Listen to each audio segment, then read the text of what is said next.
I-Team discovers a new side of the police officer who killed Dontre Hamilton. Steve Shamarez is here with what's essentially a stack of praise for the fired police officer. Steve? Yeah, Charles, this is the personnel file of Officer Christopher Manny. Stack of paper containing 14 thank you letters from the public, 11 commendations for his service.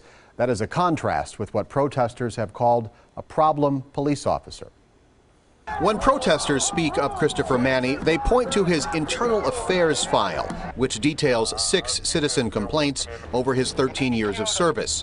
Now, the I-Team has obtained a copy of Manny's personnel file, which shows he earned many more compliments than complaints, including a commendation for saving people's lives. A letter in Manny's file specifically references this February 2009 gas explosion on Milwaukee's north side, where Manny risked his life to get people out of the area. The letter says Manny, quote, performed at a high level of bravery, fulfilling his duties as a police officer while not knowing if a secondary explosion were to take place. The file also contains letters from thankful citizens, including cards and letters of support after the shooting in Red Arrow Park. He's community policing. We don't call 911, we dial his number. Bob Zanoni works at the Pabst Theater and dealt with Manny almost nightly. So Zanoni felt compelled to write Police Chief Ed Flynn.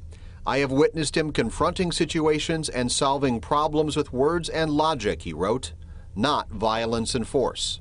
What made you decide that you needed to get on the record and tell Chief Flynn this? Because I know the guy. I mean, he's like an employee downtown to us.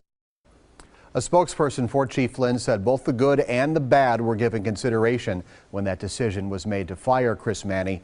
Manny is expected to appeal his termination. Charles and Carol. All right, Steve, thanks.